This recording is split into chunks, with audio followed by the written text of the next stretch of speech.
Hi అండి, అందరికీ నమస్తే. ఈరోజు ఆవకాడో దోశ ఎలా వేయాలో తెలుసుకుందాం. ఆవకాడోస్ చాలా మంచిదండి హెల్త్కి. ఇది పట్టుకోగానే ఇలా సపోటా పండులా మెత్తగా ఉన్నది తీసుకోవాలి. ఇందులో 0 కొలెస్ట్రాల్ ఉంటుంది. దీన్ని ఇలా కట్ చేసి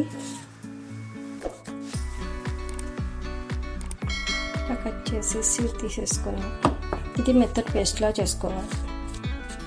ఆవకాడో పేస్ట్ చేయడానికి ఇలా బ్లెండర్ కానీ మిక్సీ కానీ యూజ్ చేసుకోండి.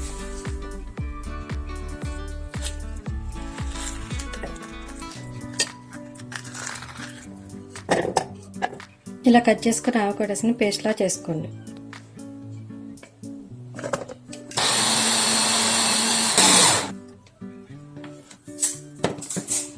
ఇలా కొంచెం దానిలో కొంచెం సాల్ట్, కొంచెం పెప్పర్, లెమన్ టేస్ట్కి సరిపడా వేసుకోండి. మరలా ఇంకోసారి బ్లెండ్ చేసుకోండి.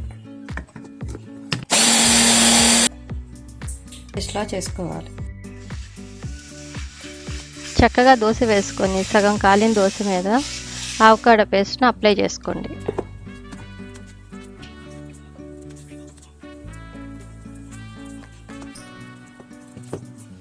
కొంచెం ఉల్లిపాయలు వేసుకుంటే మరింత రుచిగా అనిపిస్తుంది.